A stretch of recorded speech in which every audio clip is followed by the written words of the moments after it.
सत साहिब बंदी छोड़ सतगुरु रामपाल जी भगवान की जय हो। परमपिता परमात्मा सारी सृष्टि के रचनहार, कुल मालिक, असंख्य ब्रह्मांडों के स्वामी, तीनों लोकों में प्रवेश करके सबका भरण पोषण करने वाले जगत गुरु संत शिरोमणि सतगुरु रामपाल जी परमेश्वर जी के चरण कमल में किशनगढ़ से हम सभी सत्सेवक भाई बहनों का कोटि कोटि दंडवत प्रणाम। और वीडियो देख रहे देश विदेश के आप सभी भाई बहनों को हमारी तरफ से प्यार भरा सत साहिब। पुण्यात्माओं, एक विशेष संदेश जो आप सभी भाई बहनों तक पहुंचाना आज अति आवश्यक है, अनिवार्य है। इस संदेश को थोड़ा ध्यान से सुनिए और परमपिता परमेश्वर जी के आशीर्वाद से जितना हो सके उतना आप अपने भाई बहनों तक पहुंचाने का भी प्रयास करें। जैसा कि पूज्य गुरुदेव सतगुरु रामपाल जी भगवान के आशीर्वाद से दिनांक 17, 18, 19 मार्च 2022 को राजस्थान के अजमेर जिले में जयपुर अजमेर हाईवे पे जो किशनगढ़ है वहां पे साध संगति का कार्यक्रम था। लेकिन जैसा कि हम सबको पता है पुण्यात्माओं, हम यहाँ पे किसके लोक में रह रहे हैं? ये काल भगवान का लोक है जो सच्चाई से बेहद नफरत करता है, सच्चे लोगों से नफरत करता है। हम उसके लोक में हैं और परमात्मा ने कहा है कि यहां न्याय नाम की कोई चीज नहीं है। कहते हैं यहां न्याय नाम की कोई चीज नहीं है। परमेश्वर ने अपने शब्द में बताया कि निरंजन धन तेरा दरबार, यहां तनिक ना न्याय विचार, झूठों को तो साचा बतावे और साचों का एतबार, निरंजन धन तेरा दरबार। पुण्यात्माओं, ये धर्म और अधर्म के बीच लड़ाई है, परमात्मा और काल भगवान के बीच लड़ाई है, ज्ञान और अज्ञान के बीच लड़ाई है। और ये लड़ाई पिछले 27 वर्षों से हमारे पूज्य गुरुदेव भगवान लड़ रहे हैं। और 18 नवंबर 2014 बरवाला कांड के बाद से जब से हम इस सच्चाई से परिचित हुए हैं, परमेश्वर के आशीर्वाद से सत्सेवक लड़ रहे हैं। बाधाएं आएंगी, परेशानियां आएंगी, संकट आएंगे, क्योंकि सत्य की राह पे चलने वाले को जीत अवश्य मिलती है, 100% मिलती है। लेकिन उस जीत को प्राप्त करने से पहले जिन बाधाओं का, जिन संघर्षों का उसे सामना करना पड़ता है वो भी सर्वविदित है। आज ऐसी ही एक घटना यहां किशनगढ़ में घटी। जैसा कि आप सब जानते हैं, इस पृथ्वी पे वर्तमान में धर्म का सबसे बड़ा विरोधी, अज्ञान की सबसे बड़ी मूर्ति यदि कोई है तो सतलोक आश्रम मैनेजमेंट हरियाणा है। हर संभव इन लोगों का प्रयास यही रहता है कि यह धर्म की बेल जो परमेश्वर ने 1994 से बीज रूप में हम सत्सेवकों के अपने उस परमेश्वर ने अपने भक्तों के हृदय में डाली थी, वो ना फले, ना फूले, वो ना बढ़े। हर संभव 2014 से ये लोग प्रयास कर रहे हैं और आज इनके उसी कुप्रयास के चलते आज दिन में लगभग 12 बजे के आसपास भगत रामदेव दास जी हैं, इनके पास में फोन आया किशनगढ़ डिप्टी ऑफिस से। तो दास पवन दास, भगत रामदेव जी और विश्राम जी, जिनके नंबर किशनगढ़ साध संगति के एड्रेस के लिए पैम्पलेट में दिए गए थे, उनको डिप्टी ऑफिस में बुलाया गया। हम तीनों भाई दोपहर को डिप्टी ऑफिस में गए। वहां जाके हमने देखा कि डिप्टी ऑफिस के बाहर राजस्थान के स्टेट कोऑर्डिनेटर प्रकाश माड़ी, उनका सहयोगी बजरंग, हनुमानगढ़ टिब्बी से पवन और शंकर दास जी जो यहाँ अजमेर के नामदान संचालक हैं, और भी 5-10 व्यक्ति बैठे हुए थे। तो उनको देखते ही माजरा हम समझ गए कि हमें यहाँ पे क्यों बुलाया गया है। हमने गुरुदेव की शिक्षा पे चलते हुए, साधुता का परिचय देते हुए राजस्थान के स्टेट कोऑर्डिनेटर को हमने झुक के सत्साहिब किया, लेकिन उन्होंने कोई रिप्लाई नहीं दिया, उल्टा मुंह फेर लिया, कोई बात नहीं। और जो भगत बैठे हुए थे हमने उनको भी सत्साहिब किया, परमेश्वर के वचनों पे चलते हुए झुक के प्रणाम किया। उन्होंने कहा कि आप लोग भगत नहीं हैं। हमने कहा जी कोई बात नहीं है, हम अंदर चले गए। अंदर जाने के बाद हमारे को डिप्टी साहब के सामने पेश किया गया। हमारे से पहले वहां पे एक वकील बैठे हुए थे जिनको सतलोक आश्रम मैनेजमेंट हरियाणा सात संगति का कार्यक्रम रुकवाने के लिए लेके आया था। साथ में हनुमानगढ़ से जो पवन है वो बैठा हुआ था, और राजस्थान के जोधपुर से लक्ष्मण दास के नाम से आप जिसे जानते हैं, एलडी, जो वर्तमान में जयपुर नामदान केंद्र पे बैठता है, ये लोग बैठे हुए थे वकील के साथ में। तो डिप्टी साहब ने हमारे से कहा कि आप यहाँ कोई सत्संग वगैरह का कार्यक्रम करवा रहे हैं। हमने कहा जी हाँ, हम सत्संग का कार्यक्रम करवा रहे हैं।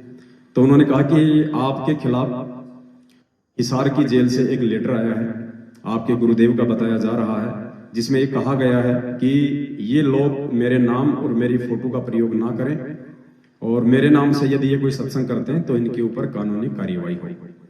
तो हमने कहा कि साहब इसकी क्या प्रमाणिकता है कि ये लेटर हमारे गुरुदेव का है, हम क्यों माने इस बात को। तो उन्होंने कहा कि इसकी मैं जांच करवाऊंगा, और जब तक मैं इसकी जांच नहीं करवा लेता हूं तब तक आप यहाँ पे कोई भी कार्यक्रम उनके नाम से नहीं कर सकते। तो पुण्यात्माओं, ये तो हुई एक कानूनी बात, और उसके बाद हम डिप्टी साहब के सामने कुछ नहीं बोल सकते थे, क्योंकि कानून के दायरे में हमें भी रहना है। परमेश्वर ने हमें जो शिक्षा दी है, हम उनका विरोध नहीं कर सकते। हमने उनको सहमति दे दी। बाकी फिर थोड़ी बहुत बात हुई जिसमें रामदेव भगत जी खड़े हुए और बड़े प्यार से उन्होंने डिप्टी साहब से आग्रह किया कि डिप्टी साहब, हम यहाँ पे एक धर्म का काम कर रहे हैं, हम भी उसी गुरु के शिष्य हैं जिस गुरु के ये आपके सामने बैठे हुए महानुभाव हैं। उनके सामने ही कहा भगत जी ने कि डिप्टी साहब, ये लोग वही लोग हैं जिनकी वजह से आज हमारे गुरुदेव जेल में हैं, और ये लोग अच्छे लोग नहीं हैं जो यहाँ पे होने जा रहे इस धर्म के काम में व्यवधान डालने के लिए आ गए। दास का नंबर आया। दास ने भी बड़ी विनम्रता से डिप्टी साहब से कहा कि साहब, जब से हमारे गुरुदेव जेल गए हैं 2014 बरवाला कांड के बाद, उसके बाद से उनका एक भाई है महेंद्र उर्फ मोहनलाल, जो वांटेड है, भगोड़ा घोषित है। सीधे शब्दों में कहा, हम जो कहेंगे वही आपको बताएंगे, इसके सिवा एक शब्द भी इधर उधर का नहीं बोलेंगे। तो दास ने कहा कि इनका एक भाई है हमारे गुरुदेव का जिसका नाम महेंद्र है, उसने अपना नाम मोहनलाल रखा हुआ है पुलिस प्रशासन के भय से, और जो 2014 से वांटेड है, देशद्रोह के मुकदमे में, मर्डर के मुकदमे में भगोड़ा घोषित है। हमारे गुरुदेव का एक लड़का है, वो भी भगोड़ा घोषित है। हमारे गुरुदेव का दामाद है, वो भी भगोड़ा घोषित है। और उन भगोड़ों के पीछे ये जो आपके सामने बैठे हुए हैं, ये लोग संगत को गुमराह कर रहे हैं, और हम लोग उसी संगत को जागरूक कर रहे हैं। और डिप्टी साहब, हमें पता है इन सब बातों का कि यहाँ क्या होना था, क्या नहीं होना था। तो डिप्टी साहब ने कहा कि क्या होना था, क्या नहीं होना था। हमने कहा साहब, यही होना था जो आपके सामने हो रहा है, कार्यक्रम को रुकवाना। उसके बाद हम वहां से वापस आ जाते हैं। डिप्टी साहब ने कहा कि जब तक मैं कार्रवाई पूरी नहीं कर लेता तब तक आप किसी भी प्रकार का ये कार्यक्रम उनके नाम से नहीं करेंगे।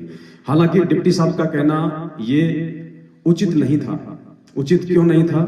क्योंकि संत रामपाल जी का मुकदमा हरियाणा में चल रहा है, उनके ऊपर देशद्रोह का मुकदमा है, और संत रामपाल जी का स्पेशल लेटर यदि किशनगढ़ के डिप्टी साहब के नाम आता कि किशनगढ़ में ऐसे ऐसे मेरे नाम से कोई सात संगति हो रही है और वहां नहीं होनी चाहिए, तो ये बात उनकी जायज थी। बाकी डिप्टी साहब को वैसे इस विषय से कोई लेना देना नहीं था। लेकिन जो भी ये काल भगवान का लोग है, परमात्मा ने हमें अच्छे से समझा रखा है, आप समझ सकते हैं। यहाँ हमने उनका सम्मान किया डिप्टी साहब का, और डिप्टी साहब के सामने जो हकीकत थी सतलोक आश्रम मैनेजमेंट हरियाणा के उन अज्ञानी महापुरुषों के सामने हमने बयां कर दी। उन लोगों के मुख से उफ तक नहीं निकला, नीची गर्दन करके वो बैठे रहे जब तक हम बोलते रहे। और उसके बाद हम वहां से निकल के आगे, पीछे से वो भी चले गए। हमें दोबारा डिप्टी साहब ने फोन करके बुलाया अपने स्टाफ के माध्यम से, हम फिर गए। फिर डिप्टी साहब ने हमारे को कहा कि आप यदि प्रोग्राम करना चाहो तो आपको एसडीएम से परमिशन लेनी पड़ेगी। उसके बाद शाम को एसपी ऑफिस से और यहाँ का जो थाना है जो किशनगढ़ का गांधीनगर, वहां से बीट अधिकारी का फोन आता है रामदेव भगत जी के पास में, उनको ऊपर से आदेश थे कि जहां पे सत्संगति होनी है उसकी लोकेशन चेक करो, क्या व्यवस्था है क्या नहीं है। बीट अधिकारी के साथ में रामदेव भगत जी की भक्तिमती चिंता दासी दोनों गए, उनको दिखाया, सारी रिपोर्ट दे दी। एसपी ऑफिस से फोन आया, वहां भी रामदेव भगत जी ने जो स्थिति थी वास्तविक उनको बयां कर दी, बरवाला कांड से लेके आज तक की। तो पुण्यात्माओं, कुल मिला के जो घटना यहाँ जो घटी है, आप समझ सकते हैं कि काल भगवान इस धर्म के काम को ना होने देने के लिए किस प्रकार से हाथ पैर मार रहा है, कितना वो प्रयासरत है। और हम उस परमेश्वर के बच्चे हैं जो ना कभी कानून तोड़ता है, ना कभी कानून तोड़ने की बात अपने बच्चों को सिखाता है। खुद गुरुदेव ने कहा है कि जब वो परमात्मा इस पृथ्वी पे आता है तो एक नेक नागरिक की भूमिका निभाता है। तो कोई दिक्कत नहीं पुण्यात्माओं, आप सब सच्चाई से वाकिफ हैं और परमेश्वर ने हमें अच्छी तरह से अपने सत्संगों में भगत और राक्षस के विषय में बता रखा है कि राक्षसों के कोई अलग से सींग नहीं हुआ करते, राक्षसों के अलग से कोई दांत बाहर नहीं निकले होते हैं, जैसा कि हम लोग टीवी सीरियल में देखते हैं। ये और बात है कि पहले के युगों में लोग अपनी मायावी शक्तियों से इस प्रकार का सवांग कर लिया करते थे, क्योंकि परमात्मा ने बताया कि भक्ति में सिद्धि ऐसी चीज होती है, उससे आप अपने सिर में सींग भी लगा सकते हो, आप अपने मुंह में दांत भी निकाल सकते हो बड़े बड़े, आप अपने शरीर पे पूंछ भी लगा सकते हो, आप नीचे इंसान और ऊपर जानवर का सिर भी लगा सकते हो। ये एक आध्यात्मिक विषय है, लेकिन परमात्मा ने एक सत्संग के माध्यम से हमें बहुत अच्छे से समझाया है कि इस पृथ्वी पे राक्षस कौन है और मेरे भगत कौन है। गुरुदेव ने जिंद के सत्संग में कहा कि ये राक्षस क्यों बने। गुरुदेव ने कहा कि पहले एक ही गुरु के शिष्य थे ये ऋषि मुनि और राक्षस, जो आगे चल के राक्षस कहलाए। क्यों? क्योंकि एक ही गुरु के शिष्य थे, जो अच्छी आत्मा थी वो मर्यादा में रही, वो अपने धार्मिक यज्ञ अनुष्ठान करती रही, अपने गुरु के वचनों में चलती रही। लेकिन कुछ व्यक्ति अपने गुरु को वचन को तोड़ते रहे, साथ में वो भक्ति भी करते रहे और मांस शराब और अन्य जो कुकर्म थे वो भी वो करते रहे। तो परमेश्वर ने बताया कि भक्ति करने से उनमें शक्ति आती चली गई और कुकर्म करने के चलते उनमें दुर्बुद्धि आनी शुरू हो गई, जिसके चलते उन्होंने अपने ही उन गुरु भाइयों की यज्ञों को विध्वंस करना शुरू कर दिया। वो ऋषि मुनि जो पहले उन्हीं के गुरु भाई थे, जब वो कोई धार्मिक यज्ञ अनुष्ठान करते थे तो वो लोग जो मर्यादा तोड़ के राक्षस की उपाधि प्राप्त कर चुके थे, वो लोग उनके अनुष्ठानों को विफल करने के लिए हर संभव प्रयास करते थे, उनको खंडित करते थे। तो गुरुदेव ने कहा कि वही एक ही गुरु के शिष्य आगे चल के जो मर्यादा में नहीं रहे वो राक्षस कहलाए। तो पुण्यात्माओं, आज इस पृथ्वी पे आप और हम सत्सेवक वो ऋषि मुनि हैं, वो साधु हैं, और ये सतलोक आश्रम मैनेजमेंट हरियाणा ये सारी मर्यादा तोड़ के आज ये लोग हम सत्सेवकों के धार्मिक अनुष्ठानों को विफल करने का जो कुप्रयास कर रहे हैं, जिसके चलते आज ये राक्षस की भूमिका में है। हमें अध्यात्म से ही डिफाइन करना पड़ेगा कि हम किस पदवी पे हैं, और हमारे ही गुरु भाई मैनेजमेंट वाले, गुरु जी के परिवार वाले जो आज मर्यादाओं को तोड़ के, गुरु वचन को तोड़ के राक्षस की भूमिका निभा रहे हैं। आपको और अच्छे से ये सत्संग सुनने के बाद में समझ में आएगा कि वास्तव में आप और हम किस भूमिका में हैं, और गुरुदेव का जो कलयुगी परिवार है, आपके जितने भी कोऑर्डिनेटर हैं, नामदान संचालक हैं, ये लोग आज कौन सी भूमिका निभा रहे हैं।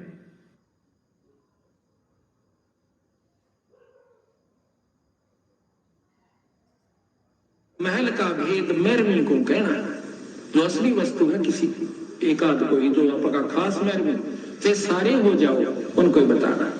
महल का भेद मैरवी को कहना, ये जग जान ठगा ठग है। ये राक्षस क्यों बने थे?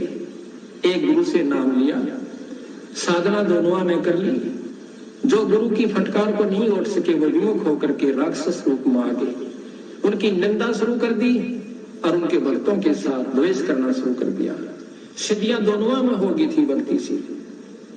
राक्षसों में ऐसी सिद्धि बताते हैं, आकाश मुड़ जाया करते, वहां से बाण छोड़ दिया करते थे, आग लगा दिया करते थे। लेकिन तो हाय राक्षस, जब तक गुरु पद मर्यादा से हम विमुख हो जाते हैं, मनमुखी जीव पार नहीं होते। तो इसी प्रकार सतगुरु महाराज कहते हैं, धर्मदास तो लाख दुहाई और ये सार शब्द कहीं बाहर नहीं जाए। आम व्यक्ति को नहीं बताना, फिर ये राक्षस रूप में आ जाओगे, क्योंकि काल गेल रहे से यहां तक प्रमाण दिया कबीर साहब ने कि कमाल नाम का जो लड़का जीवित किया था और उसको नाम बता दिया, सतनाम तक उसको दिया, सार नाम तक दे दिया, पर सार शब्द नहीं दिया। आखिर में वही विमुख हुआ और सतगुरु का दुश्मन हुआ। वो कमाल नाम का पुत्र भी जो सतगुरु के साथ और सेवा किया करता था दिन रात, आखिर में वो काल का एजेंट सिद्ध हुआ। कबीर साहब ने बता धर्मदास को कि धर्मदास वो कमाल भी एक काल दूत में हमारे साथ आया था। तो यहाँ पर महाराज कहते हैं कि खोखापुर के काग मिले दिन दो रे, अरबों में कोई हंस हमारा कोई रे। ये खोखापुर इस काल के जीव हैं, 2 दिन हमारे साथ लगेंगे, 4 काम सिद्ध हो जाएंगे तो वाह वाह, ना होंगे तो कुएं में पड़ोगे। तो इसी प्रकार वो खोखापुर के काग मिले दिन दो रे, अरबों में कोई हंस हमारा कोई रे। तो यहाँ बंदी छोड़ कहते हैं करुणा रमन आदि अंत सब नहीं निवासा, तब नहीं दूसरे हते हवासा, तो 3 राम राजा कह दीना और सकल जीवापन कर लेना। 3 नाम, सतनाम जो आपको बता रखा है वो सांस का शब्द, उसके बाद सार नाम, ये तीनों नाम राजा को दे दिए थे। तो पुण्यात्माओं, आपने परमपिता परमेश्वर जी के श्रीमुख कमल से भगत और राक्षस के विषय में समझ लिया होगा और आपको अच्छे से पता चल गया होगा कि आज इस पृथ्वी पे काल के दूत बनके राक्षस की भूमिका आपके अपने वो गुरु भाई निभा रहे हैं जो गुरु वचन को तोड़ के जो है आज सतलोक आश्रम मैनेजमेंट हरियाणा के नाम से जाने जाते हैं, आपके कोऑर्डिनेटर और नामदान संचालक के नाम से जाने जाते हैं। एक समय परमात्मा ने बताया कि विश्वामित्र जी एक यज्ञ कर रहे थे और जब वो यज्ञ सफल होने को आई तो राक्षस लोग उस यज्ञ को विफल करने के लिए उसमें व्यवधान डालने लगे। बाकी के जो ऋषि मुनि थे उन्होंने कहा कि विश्वामित्र जी, आपके पास तो बहुत बड़ी बड़ी सिद्धियां हैं, आप इनको भस्म क्यों नहीं कर देते, इन राक्षसों को आप इनको मार क्यों नहीं देते। तो विश्वामित्र ने कहा कि नहीं भाई, मेरे पास में सिद्धि है, मेरे पास में सब कुछ है, लेकिन जो यज्ञ हम ये कर रहे हैं इस यज्ञ के कुछ नियम हैं और इस यज्ञ के नियमों के अनुसार हम इनको किसी भी प्रकार की कोई चोट नहीं पहुंचा सकते हैं। तो पुण्यात्माओं, आज वो विश्वामित्र जी वाली जो स्थिति है गुरु वचन में बंधे होने के कारण हम सत्सेवकों की हो रही है। हम अपने गुरुदेव की मर्यादा किसी भी सूरत में नहीं तोड़ सकते, चाहे हमारा शीश जाए, चाहे हमारे को देश निकाला दिया जाए। हमारे लिए सबसे सर्वप्रथम चीज है गुरु मर्यादा, गुरु वचन, गुरु जी के नियम, गुरु जी के उपदेश। उनको तोड़ के हम अपने गुरु जी के जो है नजरों में नीचे नहीं गिरना चाहते। पुण्यात्माओं, आप समझ गए होंगे कि जो किशनगढ़ में सात संगति होने वाली थी, अब वो सात संगति नहीं हो पाएगी। हम ये तो नहीं कह सकते कि हम मजबूर हैं, लेकिन हम गुरु मर्यादाओं में चलने, हम गुरु मर्यादाओं में होने के चलते हम किसी भी प्रकार की ऐसी किसी भी घटना को अंजाम नहीं देना चाहते जिसके चलते इन राक्षसों की बदौलत हमारे पूज्य गुरुदेव भगवान के नाम पे आ जाए। और परमात्मा ने एक सत्संग में कहा, और उस सत्संग को आज सतलोक आश्रम मैनेजमेंट हरियाणा ने डिप्टी ऑफिस में साबित कर दिया। परमात्मा ने एक सत्संग में कहा था कि राम नाम का सिक्का मेटे वो डूबेंगे अभिमानी। जैसे हिरण्यकश्यप था, वो राम नाम का सिक्का मिटा रहा था कि नहीं, कोई विष्णु भगवान नहीं है, मैं ही भगवान हूं, मेरी ही भक्ति करो। आज वो हिरण्यकश्यप की भूमिका, उस राक्षस की भूमिका गुरुदेव का कलयुगी परिवार निभा रहा है। और यहाँ आज डिप्टी ऑफिस में जो आए थे राजस्थान के बड़े बड़े जो पदाधिकारी सतलोक आश्रम मैनेजमेंट हरियाणा के, वो निभा रहे हैं। उन्होंने क्या कहा सुन के आपको ताज्जुब होगा। उन्होंने डिप्टी साहब को जो लिख के दिया था चिट्ठा, उसमें क्या लिखा था कि हमारे गुरुदेव का नाम ये लोग प्रयोग ना करें, ये लोग हमारे गुरुजी का नाम ना लें, हमारे गुरुजी का नाम प्रयोग ना करें। इन्होंने कहा कि संत रामपाल जी की फोटो ना लगाएं और ना ही ये उनका किसी भी प्रकार का कोई नाम प्रयोग करें। जैसे कि संत रामपाल जी का नाम और उनकी फोटो इनके बाप दादाओं की पर्सनल जो है जागीर है, इन्होंने रजिस्टर करवा रखा है कि संत रामपाल जी तो हमारे जो है वो घर की खेती है। तो आज वो कहानी इन लोगों ने डिप्टी ऑफिस में चरितार्थ कर दी, ये कहते हुए कि ये लोग जो सत्सेवक हैं, जो सात संगतियां करते हैं, ये संत रामपाल जी का नाम और फोटो का प्रयोग ना करें, अर्थात राम नाम का सिक्का मेटें, वो डूबेंगे अभिमानी। आने वाले समय में इनके जो कुक्रम है, उस आधार से परमेश्वर इनको क्या सजा देंगे वो तो सर्वविदित है। हम उस सजा के विषय में जिक्र करके अपनी जुबान को जो है वो गंदी नहीं करना चाहते, लेकिन इतना अवश्य कहेंगे कि आने वाले समय में लोग रावण और कंस को भूल जाएंगे, गुरुदेव के भाई को और गुरुदेव के परिवार को, और इन हर स्टेट के कोऑर्डिनेटर को जरूर याद रखेंगे, क्योंकि ये लोग आने वाले समय में जो भगत समाज परमात्मा तैयार करेगा, उस समय कंस और रावण की तरह एक रोल के रूप में, एक एग्जाम्पल के रूप में रहेंगे ये लोग। तो आप सभी भाई बहन समझदार हैं, हम परमेश्वर के मर्यादित भगत हैं, हम किसी भी प्रकार के नियम और कायदे कानून को नहीं तोड़ सकते हैं, इससे हमारे परमात्मा भी रुष्ट होते हैं। तो आप जितने भी भाई बहन जो किशनगढ़ की सात संगति में आने वाले थे, आप सभी से हम हाथ जोड़ के ये विनम्र विनती करते हैं, प्रार्थना करते हैं। हमें पता है पुण्यात्माओं आपके दिल पे क्या बीत रही होगी, क्योंकि जितनी खुशी आप लोगों को सात संगति के विषय में सुन के हुई होगी, शायद उससे ज्यादा दुख आपकी आत्मा रोएगी ये शब्द सुनते हुए कि हमारे को किशनगढ़ की सात संगति में जाने का मौका नहीं मिल रहा है। परमपिता परमेश्वर जी की महिमा का गुणगान करने का सौभाग्य हमें प्राप्त नहीं हो पा रहा है। हम उस परमेश्वर के वहां जाके शब्द नहीं गा पाएंगे। तो दास समझ सकता है इस बात को, हम सबकी आत्मा रो रही है और मालिक को भी पता है इस बात का कि क्या हो रहा है वहां पे। तो हम आपसे विनती करेंगे पुण्यात्माओं, हमें किसी को कुछ भी जो है वो भला बुरा नहीं कहना है, कोई बात नहीं, ये हमारी परीक्षा है। राक्षसों का काम हमेशा साधु संतों के यज्ञों में विघ्न डालने का ही रहा है। राक्षस कभी भी साधु संत वाले काम नहीं कर सकते, लेकिन हमारे लिए परमात्मा का विधान है कि संत ना छोड़े संतता, चाहे कोटिक मिले असंत। परमात्मा ने उदाहरण दिया कि एक नदी में एक साधु नहा रहा था, बाहर उसका शिष्य बैठा हुआ था। साधु को एक डूबता हुआ जो है बिच्छू दिखाई दिया, और परमात्मा कहते हैं कि दया बिना दरवेश कसाई। साधु ने उस बिच्छू की जान बचाने के लिए उसको बाहर फेंकना चाहा, तो बिच्छू ने अपने स्वभाववश उसको काटा, उसको डंक मारा। साधु ने फिर प्रयास किया, फिर डंक मारा, 4-5 बार ऐसा हुआ। बाहर बैठे शिष्य ने कहा कि गुरुदेव क्यों आप इस दुष्ट की जान बचाना चाहते हो? तो साधु ने कहा कि बेटा, जब ये दुष्ट अपनी दुष्टता छोड़ने को तैयार नहीं है, तो हम संत अपनी संतता को क्यों छोड़ें? हम भगत अपने उस भगतपणे को क्यों छोड़ें? हम साधु अपनी साधुता को क्यों छोड़ें? तो पुण्यात्माओं, हमने तो अपने परमपिता परमेश्वर जी को खुश करना है, उनको प्रसन्न करना है। बेहद आपको ये सुन के बहुत ज्यादा आपकी आत्मा रोएगी, हमें पता है इस बात का, लेकिन ये हम सबकी परीक्षा है।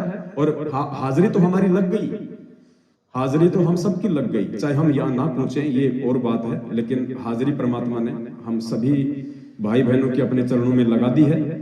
तो आप जहां भी हैं वहां से आप जी वापस हो सकते हैं।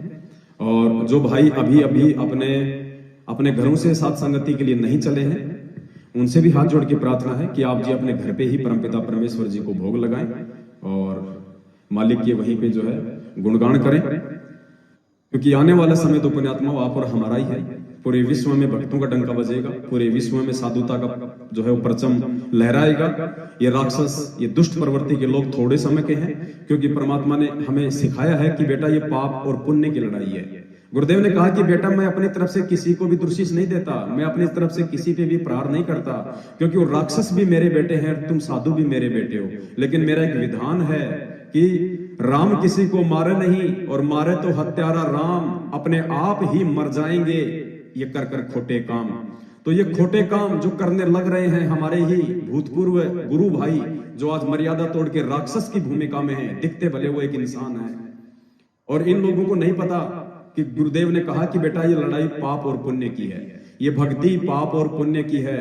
जब तक जीव के पास में उसके पुण्य हैं, परमात्मा उसको हाथ भी नहीं लगता, चाहे वो कितने खोटे कर्म कर ले। तो पुण्यात्माओं, हमें पता है कि आज किशनगढ़ की सात संगति को रुकवा के इस धर्म की बेल को जो निरंतर आगे बढ़ रही है उसको रोकने का कोई प्रयास करके सतलोक आश्रम मैनेजमेंट हरियाणा ने अपनी बैटरी को कितना डिस्चार्ज जो है वो कर लिया है।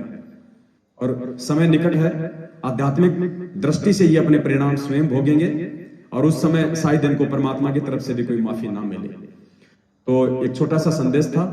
वैसे सारी तैयारियां हो चुकी थी परमपिता परमेश्वर जी के आशीर्वाद से, लाखों रुपए का सामान भी आ चुका था। और जैसा कि आज दिन में वीडियो डला था, भगत जी ने तकरीबन 1.5 क्विंटल के आसपास देसी घी में जो बूंदी राम है वो भी निकलवा के अपने भाई बहनों की सेवा के लिए तैयार कर ली थी। और नमकीन भी 20-25 किलो जो है निकलवाई जा चुकी थी और भी तैयारियां जो है वहां पे चल रही थी। लेकिन कोई बात नहीं, परमात्मा कहते हैं साधु भूखा भाव का धन का भूखा नहीं। परमात्मा ने अपने सत्सेवक बच्चों के भाव देखने थे, वो परमात्मा ने देख लिए। मालिक ने हाजिरी लगानी थी, वो हमारी लग गई। लेकिन हम अंतिम समय तक साधुता का ही परिचय देंगे, चाहे हमारे साथ में हमारे ही गुरु भाई कितनी ही दुष्टता क्यों ना करें। तो आप सभी भाई बहनों से प्रार्थना है, आप भी साधुता का परिचय दें, आप भी एक नेक नागरिक होने का जो है परिचय दें।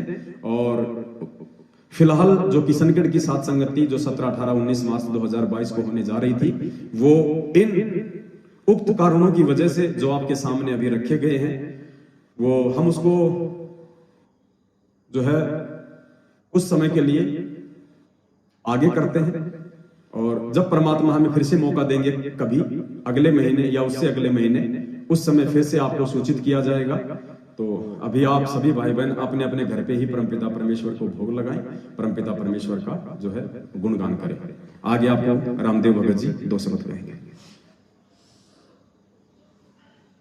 सत्साहे पुण्यात्माओं, मैं रामदेव दास बहुत उमंग और उल्लास के साथ पिछली दीपावली को किशनगढ़ की सात संगति मालिक के श्री चरणों में वंदन करके स्वीकृत करवाई थी। और जितने भी भगत भाई मेरे पास यहाँ आए हैं, सबने मिलजुल के सात संगति की हम जोर शोर से तैयारी कर रहे थे। लगभग सारी तैयारियां हो गई थी। 16 तारीख को पंडाल तैयार होता, सब बुकिंग हो गया था सामान। लेकिन मैं मेरे मुख से उनके लिए कुछ नहीं बोलूंगा, आप सब समझदार हैं।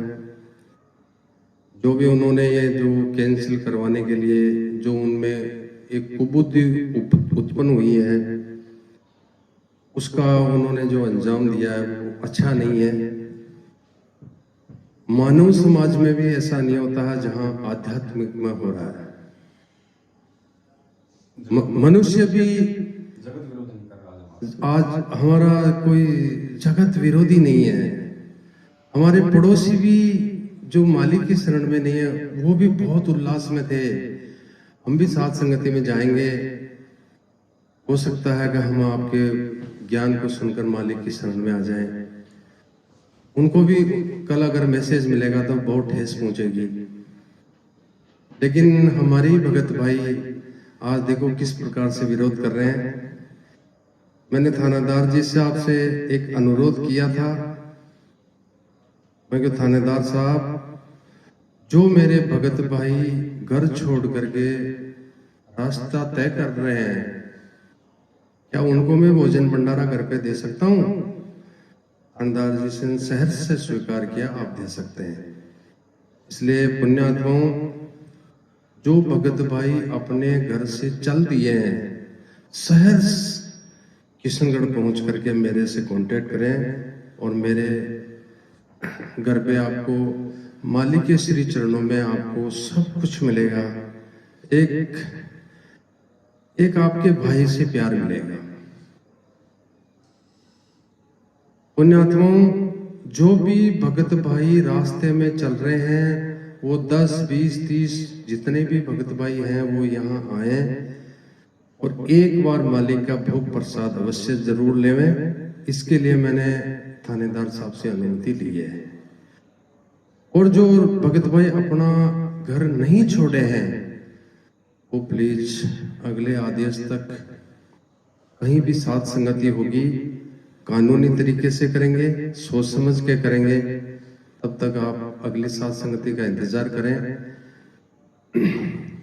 मेरी जिंदगी में आज पहली बार इतना दुख हुआ है जितना कभी नहीं हुआ होगा, क्यों मेरे बिंद के जो यहाँ परिवार में जो मेरे भाई हैं उससे भी प्यारे आप हो। पुण्यात्माओं, मैं आपको कैसे बयां कहूं कि आप साथ संगति कैंसिल करके आप में क्या बीतेगी जिस प्रकार मेरे में आज हो रहा है। आगे आप सब समझदार हैं। मेरी तरफ से सत साहिब बंदी छोड़ सतगुरु रामपाल जी भगवान की जय। सत साहिब।